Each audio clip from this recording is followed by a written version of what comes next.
Hotep, and welcome to the latest transmission of my Egyptian Magic podcast. I'm Mog Morgan, companion of Seth and Knight of Shambhala. As I say, please do leave some feedback and queries either here or by finding me on the usual social media channels, Twitter, Facebook, etc. And check out my several books now on Egyptian magic and its connections. They're all quite heavily illustrated, I should say, and often have images and sources that crop up in these talks. So if you want to see some of the images behind this, then that's the place to look. Okay, so last time I talked about the Golden Dawn and W.B. Yeats, especially the magician, and the things that I learned from him, really. There's a little poem that I didn't read last time, not too much poetry, but which sums up, unwearied still lover by lover, they paddled in the cold, companionable streams, or climb the air. Their hearts have not grown old, passion or conquest, wander where they will, attend upon them still. And that's from his poem, The Wild Swans at Cool Park. Still exists, though not the house, is very close to his tower house that I talked about quite a lot last time, and all the kind of great things that happened there. Cool Park, I think he's of course talking about swans, or geese if you like, swans really, that lived at Cool Park, and quite inspirational. I think swans and geese, they've always had this connection with magic and the transmigrating soul, strangely enough. Like Yeats knew this. In Plato, in fact, the goose is, swan is seen as the form that the soul takes in between incarnations. And there are examples of that from all over in mythology as well, that birds as something to do with the soul. And of course, nowhere more so than in Egypt. But that's another story that we'll come to at some later period. I'm sure we'll return to. What I wanted to talk about this time was, because it's the solstice, or the solstice has just passed last week, at the time when I'm speaking. I thought I should mention that a little bit. I actually went away to Wales for the solstice and visited some Neolithic sites there. But of course, for me, solstice is always really connected with Stonehenge and in Great Britain, in Wiltshire. And not to be too cliched, I suppose people think, oh well, kind of magical people, or old hippies if you like, are kind of obsessed with Stonehenge, but I think there's a kind of reason for that. I think things are connected, and in fact there's always been a connection, an imaginative connection at least, between Stonehenge and ancient Egypt, which may seem a little bit fanciful, but it's not completely fanciful. I don't think that they're both,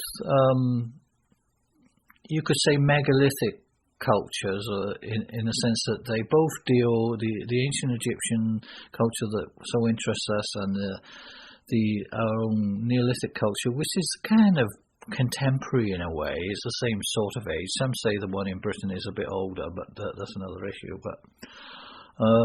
But they both deal with these great megalithic stone monuments, one way or another, that are used to kind of as their temples and as their sacred places. So there's that sort of very basic connection.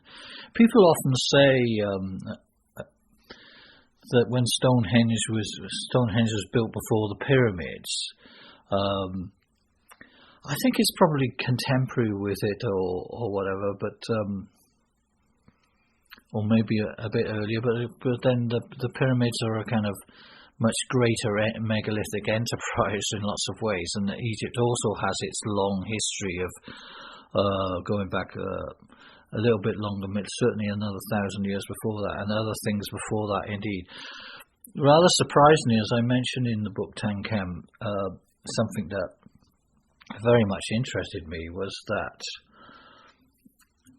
the Egyptian culture itself, when we talk about Stonehenge, of course, is a very famous stone circle, and that structure seems sort of kind of different to what you might find in Egypt. But then, within the last 20 years or more, they discovered a stone circle in Egypt itself, and this was.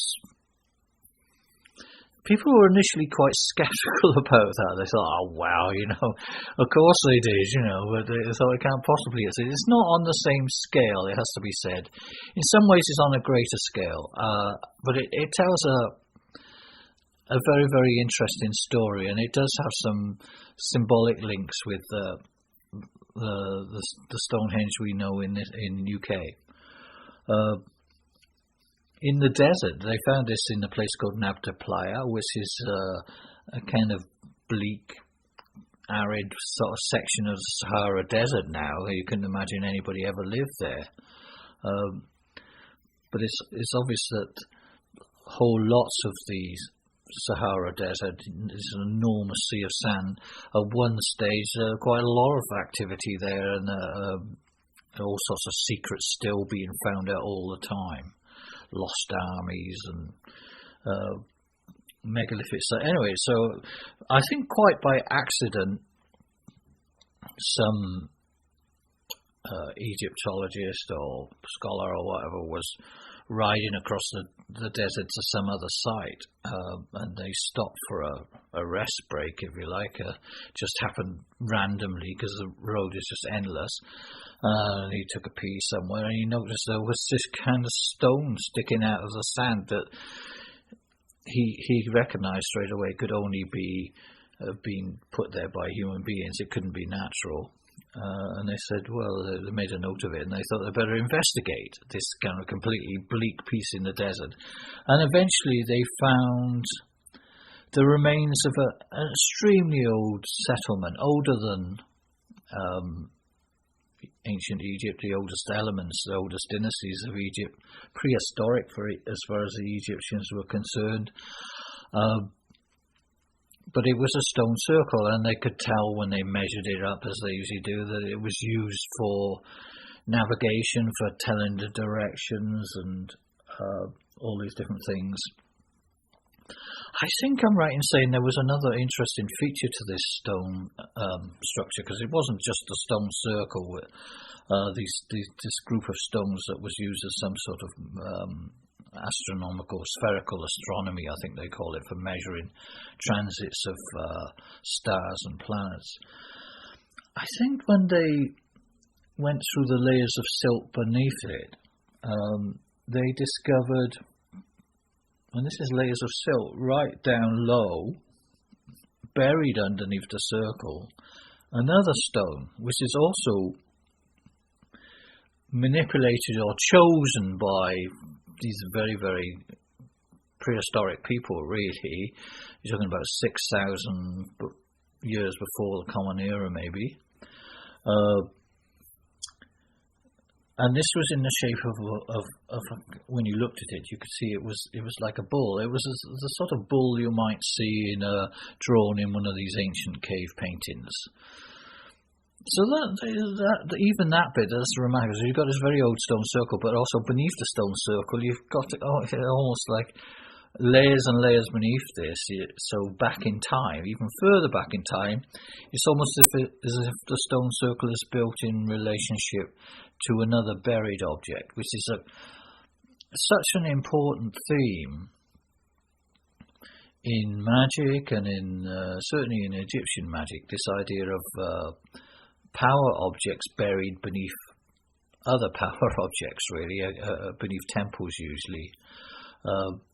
It's a theme that we're going to kind of return to, that I was led to in the work, really. Just a simple thing like that, but the implications of it as you meditate upon it are enormous. I should say that even though this is found in the deep desert, in the far south of Egypt in what would now be Sudan, I would guess, or not even nowhere near the banks of the Nile and everything, just out there. Kind of, I suppose they kind of worked out how anybody could have lived there, for instance. So at that point in time, I should say, so these are one way or another, this leads to the implication that these are the original Egyptians. This is where Egypt started, in this kind of megalithic stone circle culture. So there in the deep desert, it wasn't a deep desert. Africa we're part of the African subcontinent, has its monsoon season. It has a kind of seasonal rains. It's the seasonal rains that cause the Nile flood, really. The two sources of the Nile, one of which swells significantly at a particular time of year, caused by the rains deeper south in Africa. So you have this weather system, this monsoon system, and that kind of, like all weather systems, moves around historically. And at some point in the ancient past, the monsoon, this rain belt, must have fallen upon the desert. So the desert would have bloomed, right? The desert would have been had a seasonal rain. Now, other times of the year, it would still be a desert, but say for a few months every year, it would be torrential rain there. So it would be possible in this area to survive if you've migrated from Africa, from other regions of Africa, and you arrive at this place which you see it's got a kind of, it's like a seasonal oasis. It has incredible resources, it has good soil, and it has this rain once a year for several months. If you can work with that, if you can manage that system, somehow store the rainwater in temporary lakes for most of the year, then you can survive until the next rain. And this proto-civilization survived for, hundreds of years, apparently. But sooner or later, it became obvious that the monsoon was moving again. It was becoming less certain, and the length of the rain was becoming less common. So people, maybe they worked out that after a few failures or whatever, that they had to move somewhere else. And instead of going back to where they may originally have migrated from, they migrated into the Nile Valley. And the Nile Valley obviously has this river, which essentially also, when it floods, it doesn't just flood in this kind of uniform way. It floods into a number of temporary lakes, huge lakes, about 40, 50 of them, I think, each one of them coinciding with the traditional nomes or districts of Egypt. So the knowledge of how to control and manage a water supply that comes and goes every year, which is so typical, so characteristic and constructive of the Egyptian culture that we're involved with.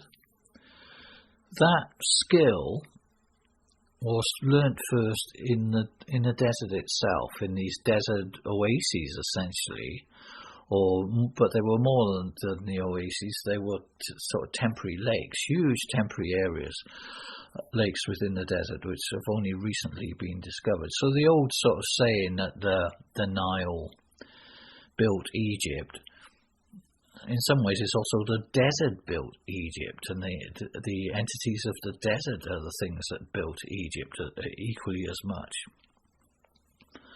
So you have this kind of prehistoric culture, megalithic culture as well. They made these stone circles, which are similar, I suppose, or there's a point of contact. I know, who knows how these things actually make contact. that this is one of the mysteries of magic and of culture is why these ideas and images recur in places that may not have been in contact with each other. Perhaps they were. Who knows? But more likely, it's just another process by which this can happen is that faced with similar problems, human beings devise similar answers. And so you have Stonehenge in Britain, which is this megalithic culture.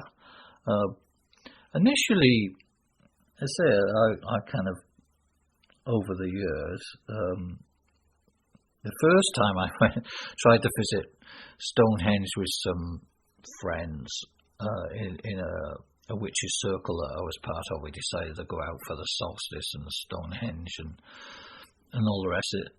And it was one of those times, maybe it was Stonehenge, Solstice, I don't know, it may well have been, it was certainly the summer. But when we arrived, the way the pagan movement was then, it seemed strange really. One particular group had sort of occupied Stonehenge really. There weren't the same fences and everything like that you get there these days.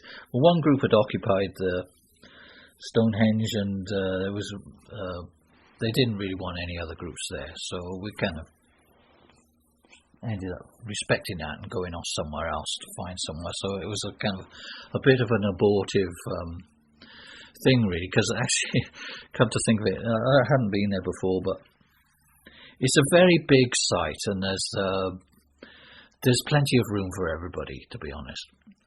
It's a huge ritual site in there. I should say it's also said to be one of the. If you visit it as part of the tourist trail, then the chances are you'll be disappointed. Because of the way it will be managed, and the way you really need an initiated view, and you need a bit of freedom to enjoy this site, in my opinion. And I think it's borne out by the fact that people who get bussed out there and taken straight there, and pay an enormous sum of money to visit the site and a visitor centre, really they wonder what it was all about. What is the mystery? And the people who current custodians of the site, they don't really have any interest in explaining the mystery, I don't think. Not unless they can monetize that in some way.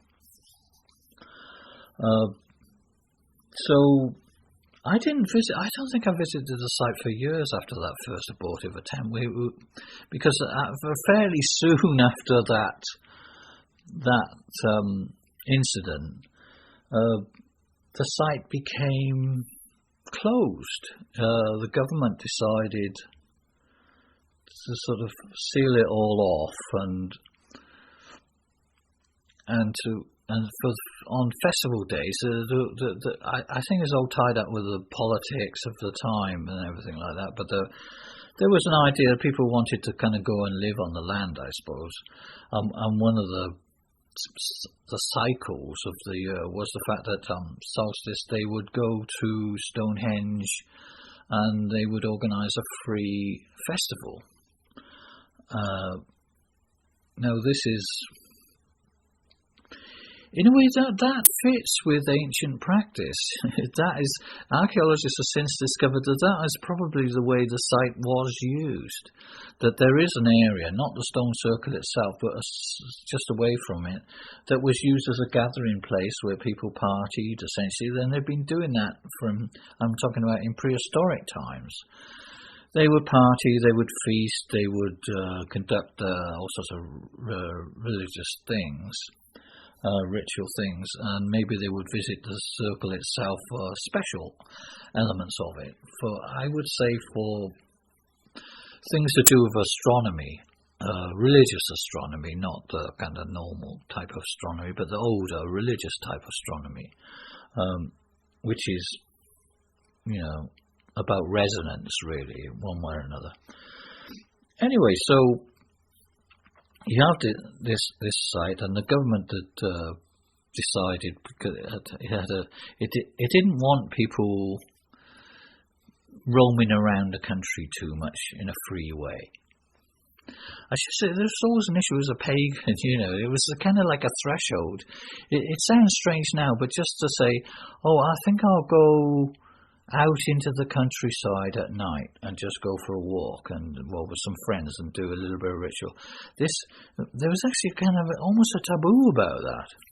That you say, well, unless there's some reason for going there, you're not really supposed to do that, are you? You're supposed to go when in the daytime, and buy a ticket and stuff like that. But say, well, these are just spaces, that people use. But it sounds odd, really, looking back to think that could have happened, but it did. And the site was certainly on festival days. They took a lot of effort, including police action and quite violent. Back in the 80s and stuff, it was incredibly violent, and to stop people gathering at the site in a spontaneous way without charging money and celebrating in a kind of very free form, open way their religion, which was paganism, and to enjoy the sites. And for quite a long time, I think for at least 10 years, maybe longer, for the entire period of the government, which was a conservative government, not surprisingly, that was the way it was, right? You could try. There were a couple of times we tried to, assert our rights to visit the site or whatever, just go there, but they were very, very organised, and there's a lot of police. It's funny, they found loads of police to do this sort of thing. So you'd get out of your car and almost immediately someone would turn up and serve you with a notice to say that you were in danger of breaking the law if you continue to walk down the road. And it's outrageous, really, but what could you do?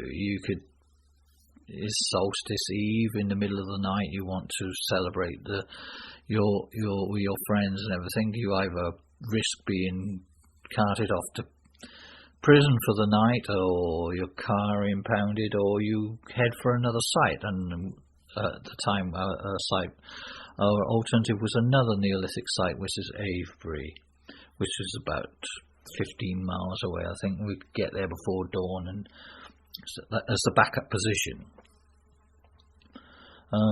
But this wasn't an arduous situation. We would carry on thinking about it and researching the site and all the rest. I say the story is that when the government changed in 1999, of all places, like almost a millennium, they changed the law on public rights of way, and it suddenly became, with a few glitches, which I don't want to go into now, but it became free again. And I was lucky enough to be there in 1999 when the site, as I kind of playfully say, was liberated, and was able to kind of understand, right, in a sense, do a little bit of personal magical research into the nature of the site. And the one thing that I'd kind of worked out, as I say, it's a huge site. It's not just a stone circle.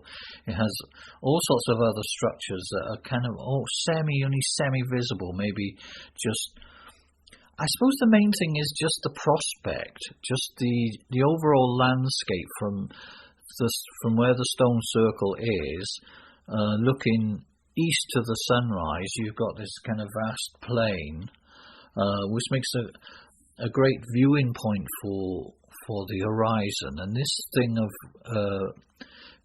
being able to get an horizon, to see the horizon, both as a physical thing and as a magical thing, really, as a metaphorical thing, very, very important issue within Egyptian magic. This idea of the horizon and the thing beyond the horizon, it's almost like their version of the conscious and unconscious, in a way, of the barrier between the conscious and the unconscious mind. So it sounds a bit pretentious, but it's kind of weird. This was a big thing in Egypt in all these periods. I mean, what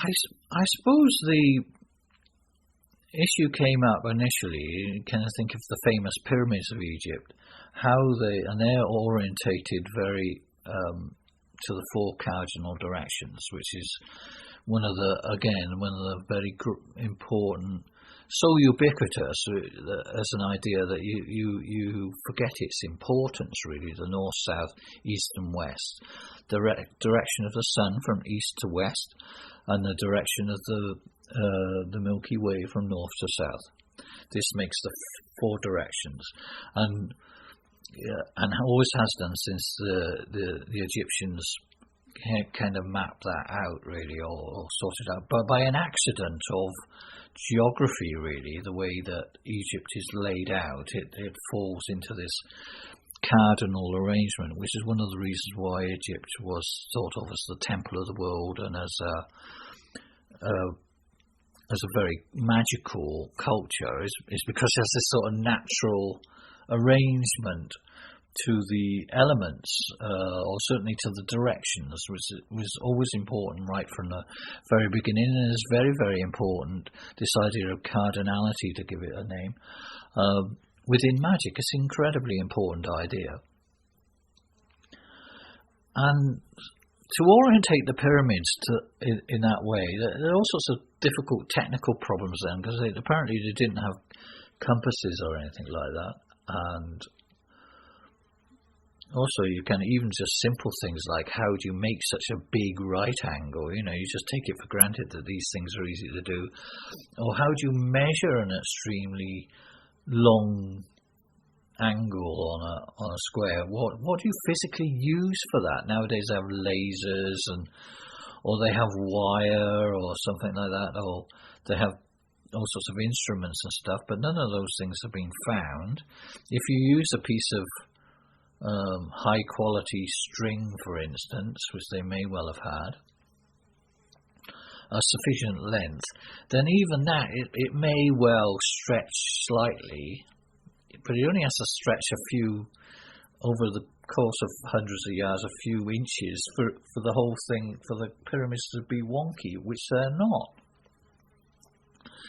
So how do they kind of get these sort of arrangements? Well, one idea is, one important thing is measuring north, the northern direction, and the pyramids and an awful lot of things are arranged in relationship to the north, and this concept of the polar myth, if you like, the pole star of the north is another one of those incredibly important ideas in magical thinking that is so ubiquitous you kind of almost forget how important it is.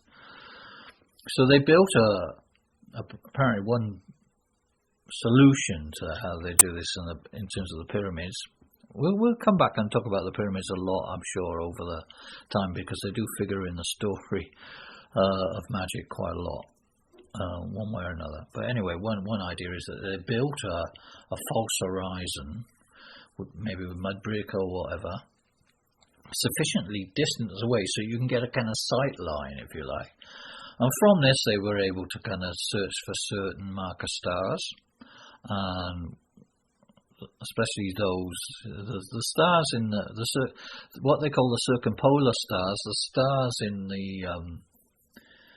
the northern part of the sky around the pole star are more important in Egyptian mythology than the stars of the ecliptic, which is the stars that we kind of know as the zodiac. It's the circumpolar stars that are more important, the ones that help with the dance around the pole star. All these are incredibly important issues. So with that in mind, it's well known. It became well known years ago, right? That this northern alignment in Egypt and at least finding the northern spot was the first step. Right? Which is funny because you think about Alistair Crowley. Alistair Crowley talks in quite a lot of his work about the thing of one star in sight. and people talk about one fixed point and all this sort of stuff, and it's got a kind of real physical element to it. You should know where the North Star is, really. That's the start. You should be able to find that. This was,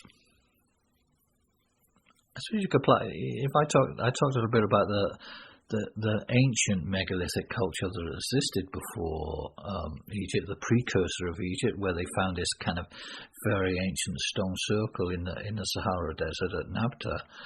One of the features of that assemblies, that stone circle, is the fact that it has a northern alignment as well. Perhaps this was, you're talking about vast areas of sand and desert. Perhaps being able to navigate across the fairly featureless, in some ways, area is by using the stars as navigation, and knowing the northern point is going to be important for that. I wondered as well whether that might be the case at Stonehenge, and in fact it did turn out to be the case that Stonehenge even though it's an observatory for observing the rising of the sun on I'd say the summer solstice. People argue that it could be the winter solstice was the main gathering point according to archaeology, and that seems, I don't know, well, you have to go with the archaeology, I suppose, but it just seems unlikely to me, right, that people would gather in an open-air site in vast numbers in the winter. Maybe the weather was significantly different, but even so, the natural time to gather for that sort of stuff would seem to be the summer solstice, but apparently the archaeology doesn't show that. But I kind of feel that they're probably missing something. But whatever, wherever you look at it, if you go there on the summer solstice, it has this magnificent orientation to the east, and the sun rising on the solstice, which is an incredibly significant moment in Egyptian mythology and magic, and you assume it was an incredibly significant moment wherever you are, for all sorts of reasons. There's the beautiful spectacle of the Golden Dawn itself, but also it's a kind of moment of a fixed point, if you like, when all sorts of other things can be calibrated. And the setting up of the whole operation probably requires the finding of the northern position first as well, to kind of construct the whole circle. And I noticed that recently, rather surprisingly, you kind of think only kind of magical people are going to have this intuition, but they have often people's intuition, it turns out to be correct. And archaeologists have recently published material talking about the connection between Stonehenge and Egyptian monuments. Strangely enough, who'd have thought it, that they would ever read that, on the basis that it's used for the calibration of the lunar calendar. Of course, you have to know that the lunar calendar itself is going to be important in Egypt, and that's not something everybody knows, and something we're going to explore in some details. This is kind of one of the main things that I think I kind of discovered, certainly for myself and perhaps for others, the significance of in magic is the lunar calendar within Egyptian magic, which lots of people kind of claim to be putting forward some sort of calendar for Egyptian ritual, but often they don't. It doesn't look as if they actually follow it throughout the entire cycle. I think they hit it at certain moments, because if you look at the records that they're using, it doesn't quite work out. You have to go back to the original Egyptian lunar calendar to make sense of an awful lot of the cycle. And recently they discovered that the Stonehenge also does the same thing. It's to do with the regulation of the lunar calendar and the measurement of the lunar calendar. And that I couldn't have made. I would never have guessed that an insight that I also felt as an intuition was true, and from looking at the monument and And by kind of metaphorical, by thinking, well, this is important in Egypt, I bet it's important in these stone monuments here, but, how do you go about proving it? And somebody has proved that. So, this is Stonehenge. You, at some point in your life, something like that. I mean, it is rather a remarkable monument, but this idea of a pilgrimage to Stonehenge to at least, if you're lucky, observe the Golden Dawn, and to move through the landscape itself. This is the nature of the solstice, and the solstice, again, I don't think this is particularly well known that the solstice was important within Egyptian culture. People have all sorts of information about Sirius and the inundation, but I don't think they completely understand. Or it can, sometimes to me it sounds a little bit confused. Look, people say, the Sirius star, the rising, the helical rising. So the helical rising means you have to observe a helical rising of any star just before dawn, basically. That's what it means. It means the star that rises just before the sun comes up. Obviously, once the sun is up, you don't see any other stars apart from the sun. They're completely whited out. So there comes a point in the night when the last star rises on the horizon, and that particular star will be on the eastern horizon will be particularly significant and will change from day to day throughout the year. So the observation of helical rising of any star is an important magical thing. But obviously in the modern world we tend to rely on tables and calendars and all the rest, because making these observations and getting the night sky and getting the horizon, finding a horizon like Stonehenge is actually quite unusual, which is why it's such a special and contested site, I suppose. It's almost like the fixed point of Britain in some ways, as the mythology kind of treated it that way, as a sort of omphalos of Britain. But so you can do it from books now, in a sense that people will make these observations. But it's a good idea as a magician to know how these things were done, know what it is that you're reading in the books, and actually experience it. Actually experience the Golden Dawn on the solstice. I say in Egypt, I talked about the helical rising. Okay, the helical rising of Sirius, which people will say, it caused the inundation. Look, the helical rising of a star or anything can't actually physically cause the Nile to flood. That doesn't really make sense if you think about it. There was some sort of association between the rising of that particular star at dawn and the fact that it's the right time of year for the flood. It's not a one-for-one thing. As soon as the star appears, the Nile won't flood the next day. It won't be quite as precise as that. It's an indication.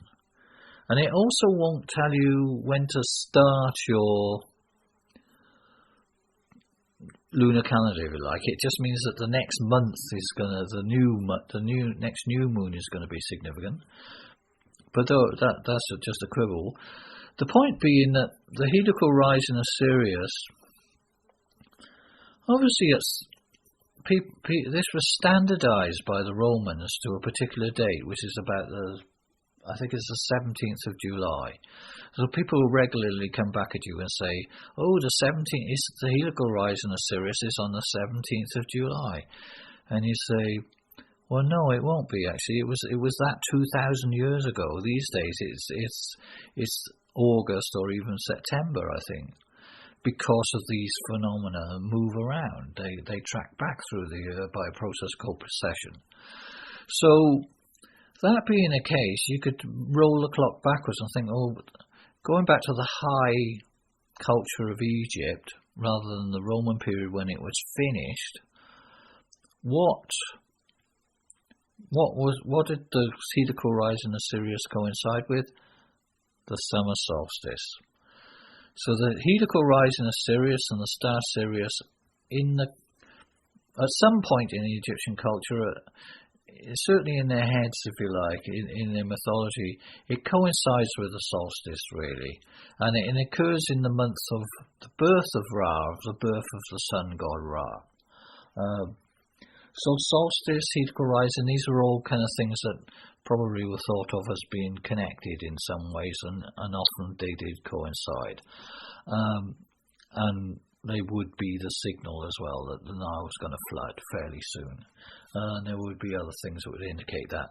The calendar couldn't have been started by the observation of the flood itself, because, as I say, the flood itself varies quite a lot. It doesn't arrive like clockwork. It's a natural event. You know roughly when it's going to come, during round about the solstice, I suppose, but it may be late, it may be early, it may not come at all. These are all kind of facts of life. So the solstice was significant, and this is why I kind of used it as when you work with a lunar calendar, as I was working to kind of, one of the insights I had to get into the moon. Like Yeats, if you think, when I talked last time about how Yeats said, his spirit said to him, you will be too solar, really, that you needed to get into the moon as well. You needed to be more lunar, look into the lunar mysteries, which was something that was in its infancy, that people hadn't looked at that much. So you have to really, when they say a lunar calendar, it's either a lunar solar calendar, really, is what they're referring to. It's a lunar calendar in which the positions of the sun during the year are used to kind of regulate it. So it's a relationship, it's a dynamic thing. And you have to have a fixed point, one star in sight, every cycle, every year, to tell you to keep the calendar regular and based on nature and based on the cycle of the seasons. Otherwise it becomes nonsensical. And again, this is one of the hallmarks of paganism, is going back to nature in a way, in this sense. It's going back to the actual phenomena, not this notional stuff that's theoretical and gets divorced from nature if you don't ever double check what's happening. You have to go back to the phenomena. So you're keeping your lunar calendar in step with the seasons, and to do that you need observations, and obviously you can work it out from a book, but at some point in your life, brave the horrendous management system for what they call open access at these sites, or find other sites. There probably are other sites that, I mean, as I say, this time we went to an incredible place in Wales. There probably are other sites that have this phenomena of being able to observe the solstice sunrise with a correct prospect and with the horizon. The other thing that, as I say, to finish, that reconnects us back to Egypt, I talked about the northern alignment. Well, of course, this was an important milestone in the journey, because in Egypt, the northern alignment, as it is in many, many other cultures, certainly in the northern hemisphere, is achieved by observation of the pole star. But the pole star is marked or pointed to by another constellation, which is so common and ubiquitous, it's in plain sight in a way, almost despised, which is the constellation of Ursa Major, also called the Bear, the Plough, the Haywain, the Big Dipper. All these meanings tell you something about what it is. It's a constellation that's so common, it's always in the sky. If anybody can find, most people can find it if they want to. It always points to a place in the sky which is where another star often sits, which is the pole star. Sometimes there's nothing there, but that varies as well. But this constellation that revolves on its axis was important in ancient Egypt for indicating the northern orientation so that they could build all their buildings in the way they wanted to with the correct orientation. It's important in Stonehenge and such places in their orientation because they use probably similar methods. And then there's the question, although we take it for granted and it's lost knowledge, the Egyptians are well known for allocating their major gods and goddesses to particular constellations. And the constellation Ursa Major corresponds with the Egyptian deity Set or Seth. So in a sense, one of the most important of their constellations, not the only important one, there are a number of other ones that play out in this story, is the constellation Ursa Major, which is always in the sky and plays this incredibly important role. It's the kind of almost like the building block around which an awful lot of the mythology and culture of Egypt was constructed. And this constellation is also important in many other cultures, in Chinese magic, in Indian magic, in Northern magic, all sorts of stuff. Crowley talked about, put your sacred place in the north and all the rest. Even he didn't kind of spell it out really, but it's obviously what he was kind of getting at. So there was the point in the journey that I came to from all these different themes of connecting, of finding that there's a constellation and that there's a deity that is incredibly important in all of this, who is the god Set, or Set Typhon, to give it another name, who is incredibly important in the magical tradition that I was exploring and absorbing and becoming more and more involved with at this stage in the journey. So in a sense, this was a kind of revelation really, that something that is there in plain sight, that is in a sense taken for granted, was actually what you were looking for all along. And it's there written in the sky. So this will be this theme. I obviously have said we're talking a lot about Egyptian magic, but specifically as well we're going to be talking about the Typhonian tradition within that. So we're obviously going to come back to this topic of the constellation and this kind of whole mixed up thing of these mysteries in the sky. We'll be returning to this at a later moment to explore. So, but that's a good point to end, I think. Go out if you have a chance, and the sky is dark enough, and you should be able to find that constellation Ursa Major. Get yourself a little guide if you need to, and just look at it and think about the implications of that this important Egyptian god is there in plain sight all the time, never goes away. Thank you for listening, and Senab Tea.